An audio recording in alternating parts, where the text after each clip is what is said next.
Recognized for 5 minutes. Thank you, Mr. Chairman. I thank the witness for appearing today as well. And of course, I thank the ranking member. Mr. Chairman, you might recall that in the last Congress, the Oversight and Investigation Subcommittee held a hearing on the question related to rental markets and tenant protections.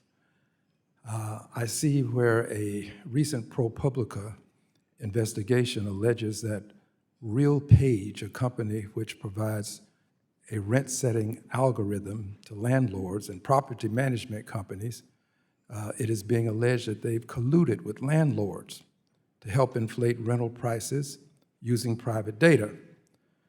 So the question becomes, Madam Director, of course, is this price-setting software or is this price-fixing software?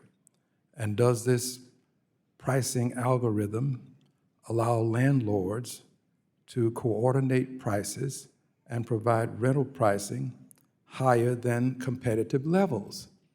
It's of great concern because we want to make sure that we protect tenants from egregious rent hikes. And this looks like a very clever means by which this can occur. So I'm concerned about how the FHA might play a role in protecting tenants. Can you give some commentary, please? Sure, thank you. And the subject of tenant protections has been coming up quite a bit.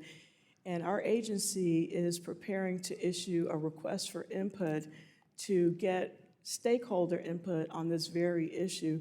I read that same article, and Fannie Mae and Freddie Mac in particular are secondary market participants. They provide the funding or financing to lenders. And so we've asked them to talk to the lenders, who in turn talk to the property managers to figure out, one, are they using this type of algorithm to establish rents? But two, we want to make sure that we are balancing safety and soundness and tenant protections so that tenants certainly have rights, and also the multifamily lenders that build these properties are part of this conversation. So we're really looking forward to getting input on our request for input on tenant protections for stakeholders for loans that are backed by Fannie and Freddie. Well, thank you for looking into this. I'm moved by this in part because when I was a neophyte lawyer, we were given a booklet that would give us suggested prices for various actions, divorce, one price, DWI, another. And this was found to be a violation of antitrust laws when you start pushing prices so that you create a price level that is beyond what would ordinarily be a competitive price. And this smells very much of what I experienced when I was a neophyte. And I'm really concerned to the extent that I may give you a written request.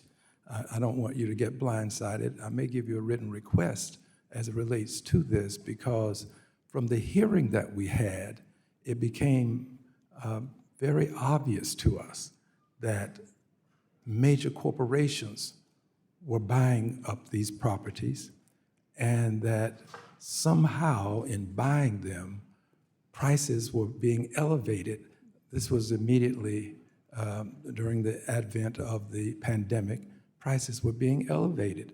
And not only were the prices too high for renters, but they were also buying properties that first-time home buyers could have acquired. So they were cutting into poor people, like poor people who don't have what rich people have, and in various ways. Your final comment, please. We don't allow institutional investors to purchase these single-family rental properties. I think one of the enterprises did one transaction in 2018, and we have not allowed that since. Well, thank you very much. I will yield back the remainder of my time. Gentleman from Texas yields back. The gentlewoman from Missouri.